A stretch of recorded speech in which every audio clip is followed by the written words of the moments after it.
everyone, my name is Kirtana. I am the narrator. Hi, I'm Amira Zakira. I'm the narrator too. I'm Princess. I'm also the narrator. Hi, I'm Harika and I'm playing the king. Hi, I'm Sri Vishali and I'm playing Mira. Hi, I'm Felicia and I'm playing Daughter and Queen. Hi, I'm Maya. I'm playing Messenger. Hi, I'm Aiman. I'm playing Rumpletilskinz. We are from SMK Taman Jaya 2. And we are going to read the story of Rumpletilskinz. Once there was a miller who was poor but who had a beautiful daughter. Now it happened that he had to go and speak to the king.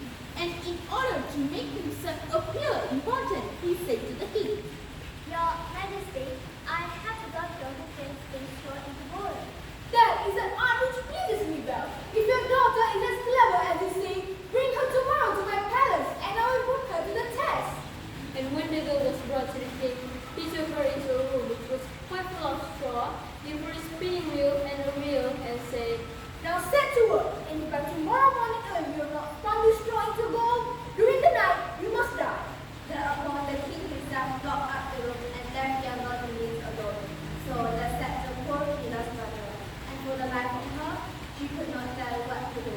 She had no idea how straw could be spun into gold, and she grew more and more frightened, until at last she began to weep. But all at once the door opened, and it came a little man who said, Now, Mistress Mila, why are you crying? Alas, answered the girl, I have to spin straw into gold and I do not know how to do it. If I do it for you, what will you give me? asked the odd little man. My necklace, said the girl. The little man took the necklace, seated himself in front of the wheel, and brr. 3 turns, and the wheel was full. Then he put another on, and brr. 3 times up, and the second was full too. And so it went on until the morning, when all the straw was spun and all the wheels were full of gold. By daybreak, the king was already there, and when he saw the world, he was really astonished and delighted. But his heart became only more greedy. He had the miller's daughter taken into another room full of straw, which was much larger, and commanded her to spin that also in one night if she valued her life. The girl knew not how to help herself and was crying. When the door opened again and the little man appeared and said, Now, what will you give me if I do it for you? The ring on my finger. Answered the girl. The little man took the ring, again began to turn the wheel, and by morning had spun all the straw into glittering gold.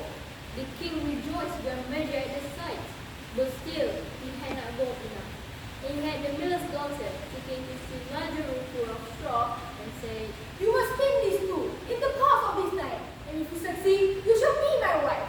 Even if she be a real daughter? Yes, my decision is final. Thought the king. I could not find a richer wife in the whole world. When the girl was alone, the little man came again for the 3rd time and said, Now, what will you give me to help you, Mistress Miller? I have nothing left that I could give. answered the girl.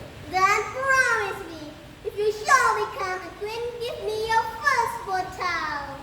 Who knows whether that will ever happen? Thought the miller's daughter, and not knowing how else to help herself in this terrible situation, she promised the little man what he wanted, and for that he once more spun the straw into gold. And when the king came in the morning and found all as he had wished, he took her in marriage, and the pretty miller's daughter became a queen. A year after, she brought a beautiful child into the world, and she never gave a thought to the little man. But suddenly, one day, he appeared in her room and said, Now, give me what you promised. The queen was horror-struck and offered the little man all the riches of the kingdom if he would leave her the child. But the little man said, Now, something less dearer to me than all the treasures in the world. Then the queen began to lament and cry, so that the little man pitied her. I will give you 3 days' time. said he,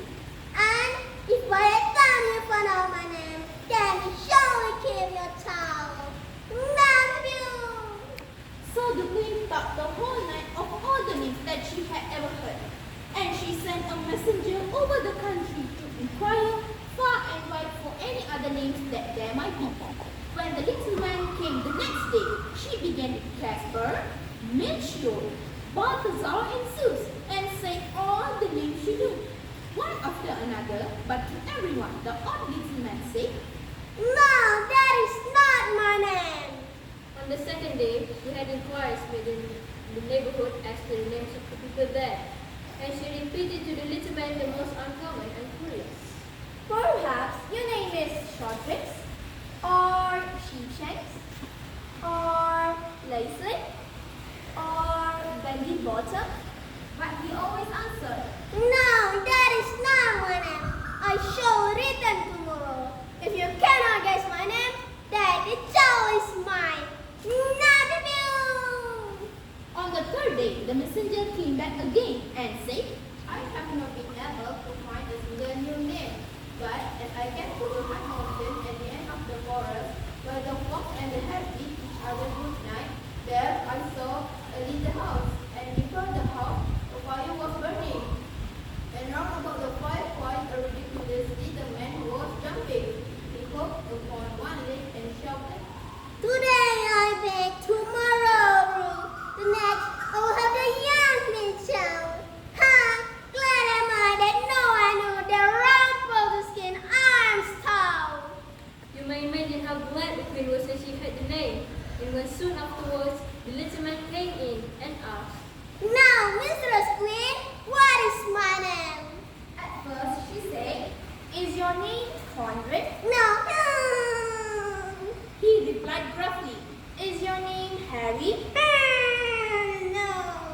Perhaps your name is Rumpletilskinz. Ah! The devil has told you that! The devil has told you that! cried the little man, and in his anger he plunged his rifle so deep into the earth that his whole leg went in, and that bringing such a wave that he stomped his left foot so hard that the hole opened up in the earth, into which he fell, and he was never seen again. The end.